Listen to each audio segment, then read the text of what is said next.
As mentioned earlier, a risk is only a risk if it has an impact. So the second step of the risk management process is to analyze how likely it is that a risk will occur and that it will have a measurable impact.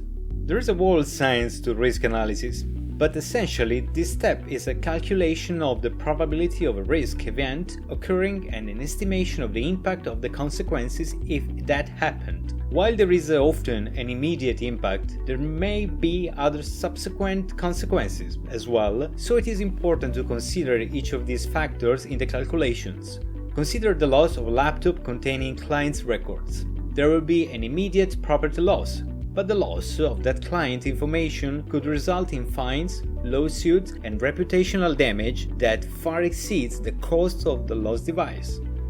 Risk analysis should include time factors as a part of the calculation. Financial reporting systems are often considered critical, but during tax preparation time, their integrity and availability needs might be particularly important. The frequency of risk events is another time-based factor to consider. Many organizations use general or qualitative terms to express those values. For example, we often use terms such as high risk or low probability to communicate risk, or perhaps use red, yellow, green color schemes. Organizations may benefit from a more scientific and specific quantitative approach to risk analysis. There are dozens of methods to perform both qualitative and quantitative risk analysis, many of which are described in the ISO IEC standard 31010. Risk Management Risk Assessment Techniques. That publication points out that the techniques are used within the risk assessment steps of identifying, analyzing, and evaluating risk, as described in the ISO 31000, and more generally whenever there is a need to understand uncertainty and its effects. The results of risk analysis enable the risks to be sorted and ranked based on their importance. Since resources are likely to be limited, prioritization helps highlight those risks that will be most likely and most impactful. Reflecting these results in a risk map helps visualize the relative importance of each risk and may also be helpful in sharing risk observations with other stakeholders, particularly those who may be providing or authorizing resources to respond to those risks.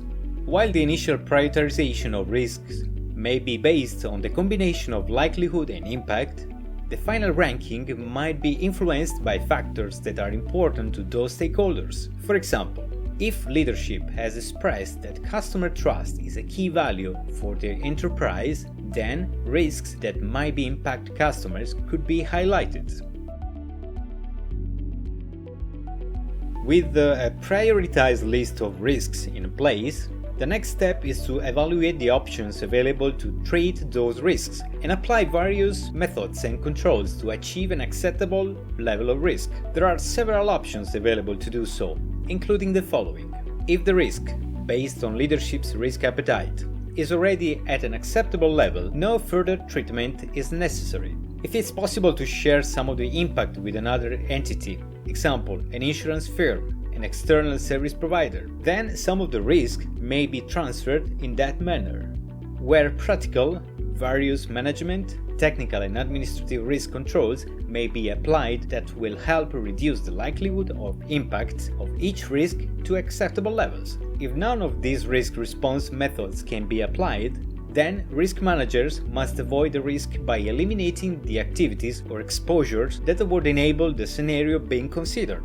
It is important to be sure that the methods applied are both effective and cost-effective. This approach explains why a bank might use a 20-cent chain to protect an ink pen and $1 million vault to protect its cash reserves. The resources required to treat the risk should be commensurate with the assets being protected.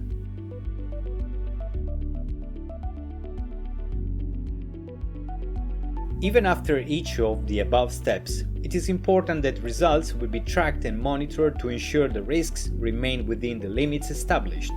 Risks conditions can change rapidly, asset value can fluctuate, and stakeholders' preference can change. A critical part of monitoring is ensuring that the decision makers are informed about progress toward risk goals and changes that might have a relevant impact. The cycle is similar to the PDSA, Plan, Do, Study, Act cycle, enabling continual improvement to the risk management process. For starters, it requires a solid understanding of what makes us tick. The end goal is to develop the set of processes for identifying the risks the organization faces, the likelihood and impact of these various risks, how each relates to the maximum risk we are willing to accept, and what actions should be taken to preserve and enhance value. To consider what could go wrong, one needs to begin with what must go right. When identifying risks, it is important to understand that, by definition, something is only a risk if it has an impact.